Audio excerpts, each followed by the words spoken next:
अरे, हाथ से मत खाओ, इट्स अनहाइजीनिक।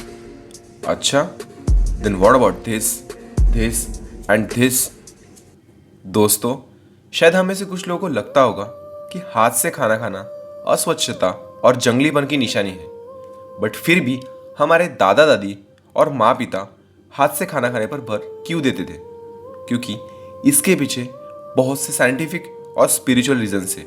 तो चलिए जानेंगे इसके बारे में। सबसे पहले जिस हाथ से हम खाते हैं उसकी सारी उंगलियों को समझते हैं। तो जब हम हाथ से खाना खाते हैं तो हमारी पांचों उंगलियां यानी पांचों तत्वों का खाने के साथ इंटरैक्शन होता है। हम ये भी जानते हैं कि हमारा शरीर भी इन पांच तत्वों से बना है। और जब हम अपने हाथों से खाना खाते हैं तो जैसे ही हाथों का इंटरैक्शन खाना और होठों से होता है, तभी इस एक्टिविटी से हमारे ब्रेन में स्ट्रॉन्ग सिग्नल भेजे जाते हैं और हमारा ब्रेन हमारे स्टमक को सिग्नल भेजता है, जिससे कि हमारा स्टमक खाना अच्छे से डाइजेस्ट करने के लिए प्रिपेयर होने लगता है। और इसी तरह हमारा मन खाने में एकाग्र होना चाहिए। इस कंसेप्ट को माइंडफुल ईटिंग कहा जाता है, जिससे हम वही खाने के मैक्सिमम बेनिफिट्स ले सकते हैं।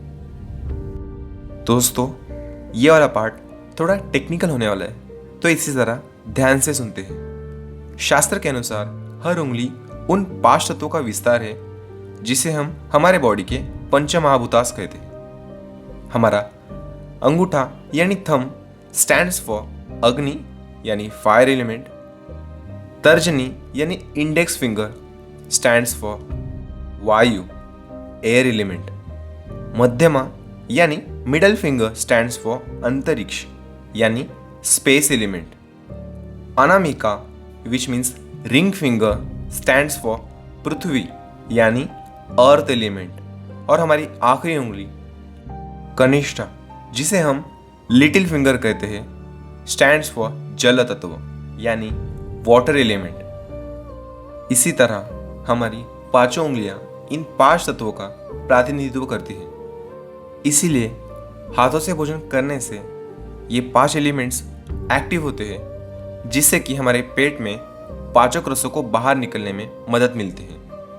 अपने भोजन को फील करना पेट को संकेत देने का एक तरीका है कि जिससे आप अभी खाने वाले हैं, तो उस वक्त आपके इंद्रिय यानी सेंसेस स्वाद, बनावट व सुगंध के प्रति अधिक जागरूक हो जाते हैं, जिससे कि हमारा खाना डाइजेस्ट होने में हमें बहुत हेल्प होती है। Blood circulation exercise. अपने हाथों से भोजन करना एक ऐसी अमेजिंग एक्सरसाइज है जो ब्लड सर्कुलेशन में मदद करती है। चाहे खाने को आपस में मिलाना हो या मसलना हो या रोटी के टुकड़े बनाने हो, सो ये सब एक्टिविटी के दौरान आपके जोड़ और उंगलियां हिलती है, जो किसी भी हाथ के लिए एक एक्सरसाइज के बराबर है। Right proportion of food. हाथों से खाना चम्मच से खाने की अपेक्षा में धीमी प्रक्रिया है। इस प्रकार आप न तो केवल खाना चबाने में अधिक समय व्यतीत करते हैं, बल्कि चम्मच से जितना खाते हैं उससे कम हम खाते हैं, जिससे जितनी ज़रूरत हो उतना ही खाना हम खाते हैं, जिससे हम ज़रूरत से ज़्यादा कैलोरीज कंज्यूम करने से बच जाते हैं और शायद फैट बनने से भी। नेक्स्ट पॉइंट है बॉन्ड विद फूड। खाने के साथ बॉन्डिंग बहुत इंपॉर्टेंट है। जब हम हाथ से खाना खाते हैं और जब माइंडफुल ईटिंग स्टेट तक जाता है, तभी हम में और उस खाने में एक बॉन्ड बनता है। एंड जब इसके बाद हम वो खाना खाते हैं, तभी उसके फिजिकल और मेंटल लेवल पे तो बेनिफिट्स होते ही, बट स्पिरिचुअल लेवल पे भी बहुत सारे फायदे मिलते हैं। Prevention from type 2 diabetes. आजकल की इस भागदौड़ की दुनिया में बहुत बार हम खाना खाना टाल देते हैं या कभी प्रोग्रेस के चक्कर में हम खाना भूल जाते हैं। हमारा खाना हमारी बेसिक नीड्स यानी फूड, क्लॉथ और शेल्टर में आता है, जो कि सबसे पहला और इम्पोर्टेंट होता है, और उसी के साथ हम सौदा कर देते हैं। और आजकल हम चम्मच और कटलरी से खाते हैं, जिसका सीधा संबंध तेजी से खाने से है, जो शरीर में ब्लड शुगर इम्बैलेंस करता है और इसी वजह से टाइप 2 डायबिटीज हो सकता है। जर्मन क्लिनिकल न्यूट्रिशन में प्रकाशित एक स्टडी के अनुसार बिना शर्त वाले लोगों की तुलना में टाइप 2 डायबिटीज़ पेशेंट्स में हाथ से खाना खाने वालों की तुलना में कटलरी का इस्तेमाल करने वाले फास्ट ईटर्स ज़्यादा थे। एंड ये पहले ही प्रूव हो चुका है कि हाथों से खाना खाने से खाने की प्रक्रिया धीमी हो जाती है और इस प्रकार हम टाइप 2 डायबिटीज़ को प्रिवेंट कर सकते हैं। आखिरी सवाल, हाथों में ऐसा क्या है जो चम्मच कटलरी में नहीं?